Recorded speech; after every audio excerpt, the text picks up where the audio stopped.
everyone, what's up? My name is Joss and welcome back to my channel, squibblesreads. Also, welcome to the week where I am filming and putting up 3 of my favorite year-end videos. So today you're going to be seeing the worst and most disappointing books of the year. You'll also be seeing my best/favorite books of the year and my most anticipated releases for 2018. Those will all be on my channel this week, so definitely keep your eyes peeled for those. But today I have 2 lists for you. Number 1, my most disappointing books of the year. So books that I wanted so much more from but fell incredibly short, but weren't necessarily the worst books that I read this year, and I also will tell you about the worst books that I read this year. Fortunately for you guys, I did not try to reread Shatter Me this year, so you will not see me at my most delightful. But not to worry, I do have plenty of things in this video that reminded me of cardboard cutouts and or vanilla regurgitations. One day I will stop throwing shade at Shatter Me, maybe. Okay, so here we go, kicking it off with some disappointing books. See What I Have Done by Sarah Schmidt. This is a retelling historical fiction / suspense type of novel about Lizzie Borden, who was on trial in the year 1892 in Massachusetts for the axe murders of her father and her stepmother Andrew and Abby Borden. This is told in 4 perspectives: Lizzie's, her sister Emma, Bridget, who is the maid of the household, and this mysterious figure Benjamin, who becomes significant later on in the story. It also jumps haphazardly between before the murders, kind of around the time of the murders, as well as after the murders. I have a few main complaints about this book. First, like I mentioned, there were a whole bunch of haphazard time jumps, but also there weren't that many time indicators. So between every section, there was definitely a time indicator, but the problem was there weren't that many, and because it jumped around non-chronologically most of the time, it was very difficult to place and really confusing for me. Most of the time when authors use time jumps, I believe it is to try and convince the readers to try and attempt to put the puzzle together themselves.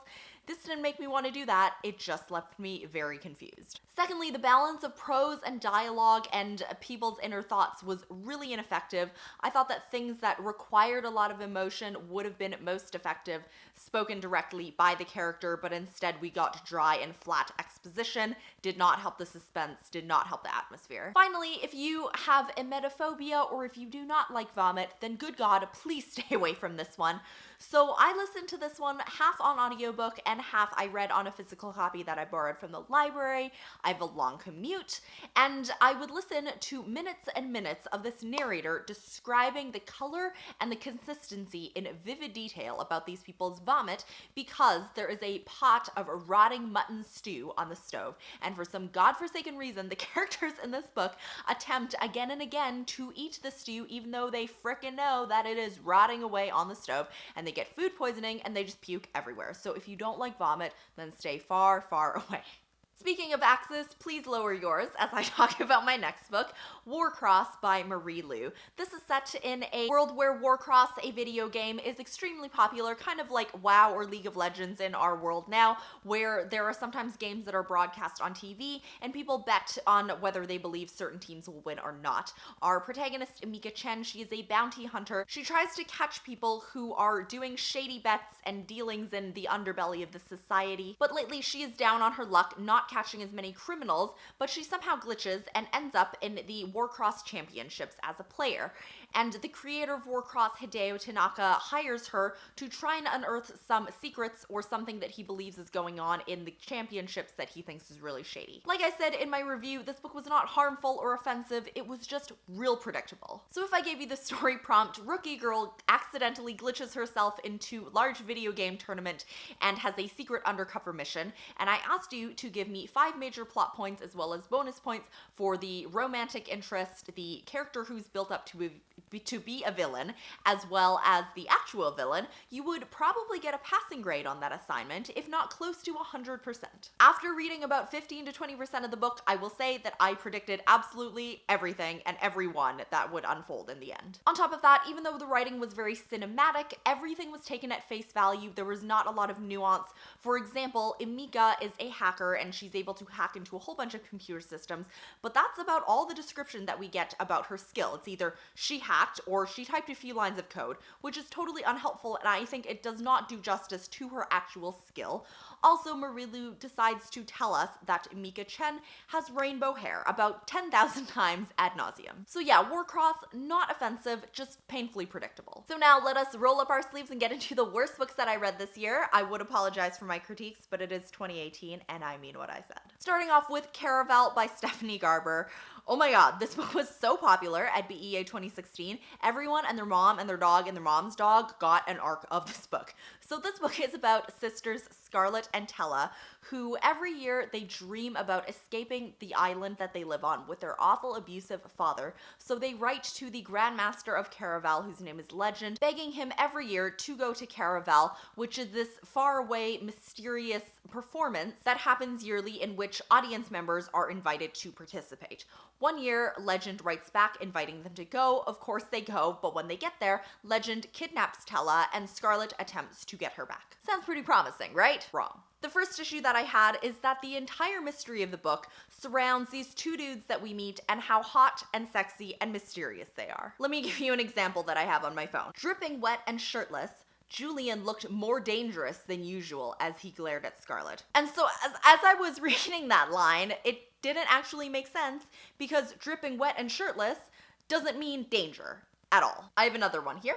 Tall, roughly handsome, and dangerous, like poison dressed up in an attractive bottle. I'm sorry, what? In my review video, I also mentioned that whenever the author was describing a particularly suspenseful or mysterious scene, she used words like improper, scandalous, crooked, and reckless, and for me, trying to build a world around how dangerous and broody and sexy these guys are, it just ends up feeling a little bit hollow and doesn't quite do it for me. Furthermore, Tella's character construct was made up of basically nothing besides kidnapped girl who decides to do everything that her captor says, and there's not much of a character arc going on there. And while that was irritating to me, the thing that annoyed me the very most is that, so color is a really important part of this world. The author wants it to add lush and vivid scenery, which I totally understand. But for the love of God, don't use the same formula over and over again. The formula that the author used was, this thing was this color, comma, the color of thing A, thing B, and or thing C. So I'm gonna give you a few examples. A shimmery gold, the color of magic and wishes and promises of things to come. The dress was now a rich cerise, the color of seduction and secrets. Scarlett's cheeks blazed with red, the color of hearts and blood and shame. Red, the color of love and heartache and other things both virtuous and vile. Julian murmured as his eyes flickered back open. Light brown, the color of caramel and liquid amber lust. Brownish green, the color of forgotten memories, abandoned dreams, and bitter gossip. It doesn't stop! Therefore, my overall thoughts can be summed up like this. Caravelle was gray, the color of formulaic repetition and ineffectiveness. Up next, we have Ivory Bone by Julie Eshbaugh, which was one of the first books that I read this year with Hannah from A Clockwork Reader. This is a gender-swapped retelling / inspired story by Pride and Prejudice, which is set in the prehistoric times, which I think are some pretty lofty goals. Again, I didn't find this one particularly offensive, but reading it was like watching paint dry. Look, if you build something as Pride and Prejudice, you need to understand that our expectations are now up here. We want, if not Colin Firth in the 5-hour BBC special, at least Matthew McFadden in the Keira Knightley movie version where he is standing in the rain, dripping wet, telling her how much he ardently loves her. That is what we want when you mention Pride and Prejudice.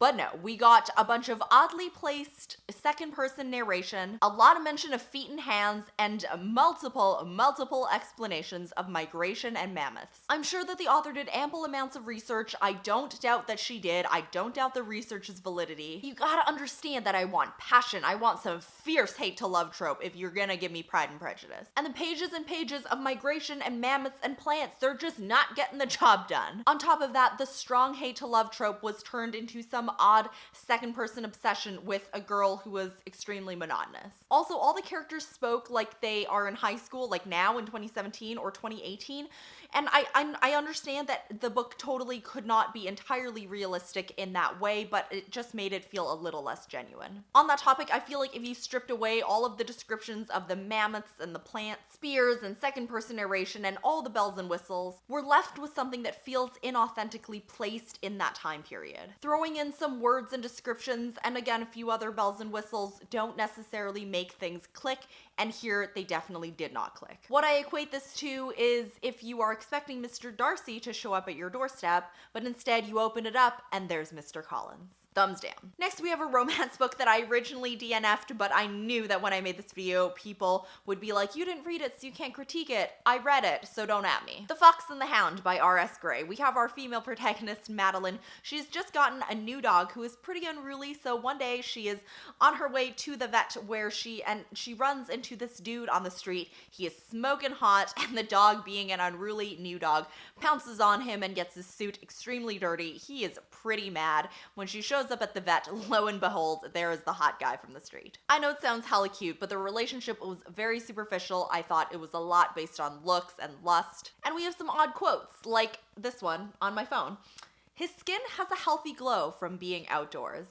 I can see it now. Him taming wild mustangs with patience and masculinity. What does that even mean? On a more serious note, there was a scene where Adam, the vet guy, makes a joke about assault, and I was expecting her to walk away, tell him off, something of that variety. But no, it begins a steamy makeout scene and some sexual activity. Can we please make 2018 the year where assault is not sexy and is not joked about? Thank you.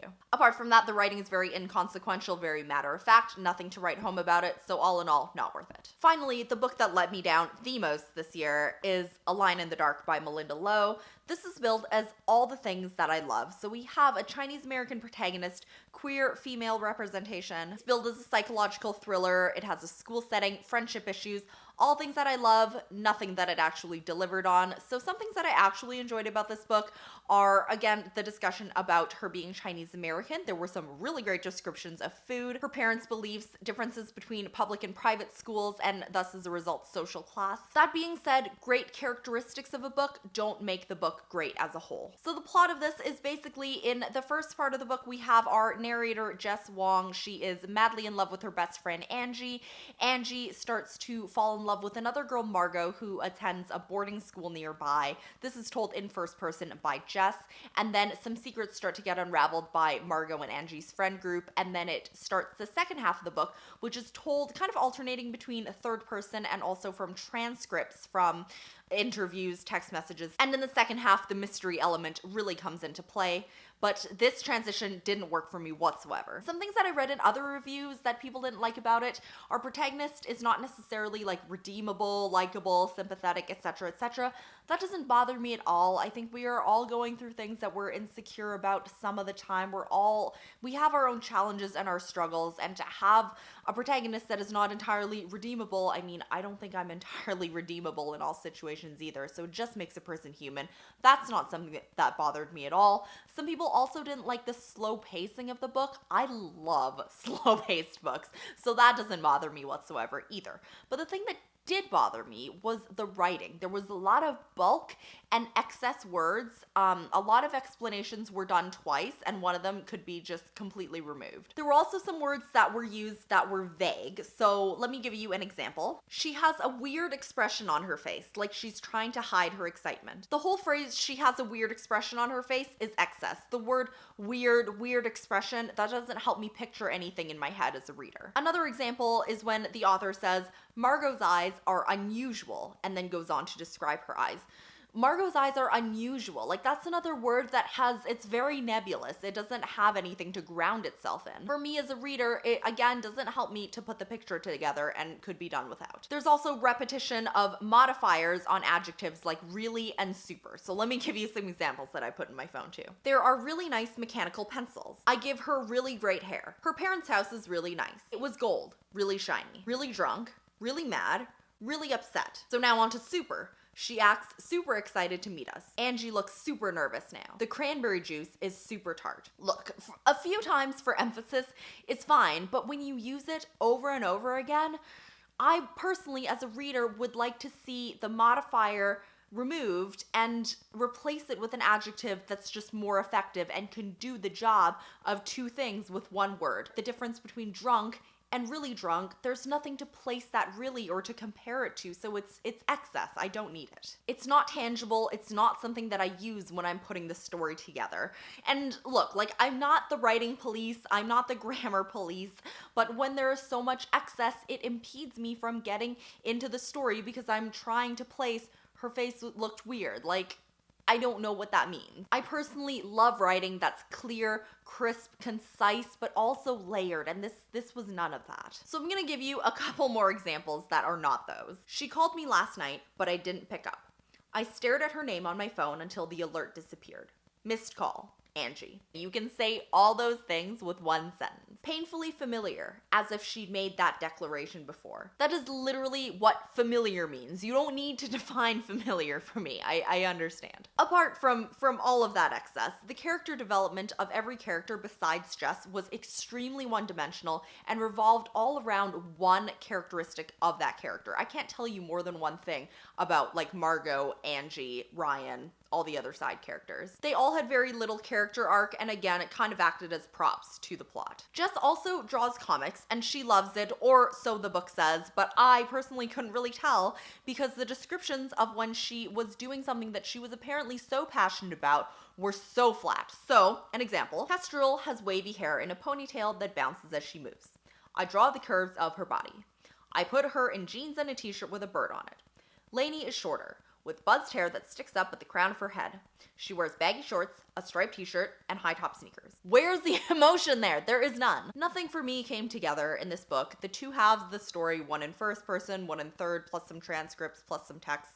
The vague excess wording, lack of character development, the lack of passion when describing something that Jess loves. This had so much potential, but there was so much lacking and also so much excess, so I would not recommend this at all. So that is it for my worst and most disappointing books of the year. I'm already afraid of the comment section, but please go ahead and leave me a comment down below letting me know what is the worst or most disappointing book that you read this year. I have a couple more year-end videos coming this week, so definitely keep your eyes peeled for those. Thank you so much for watching, and I will see you in my next video. Bye. Happy New Year.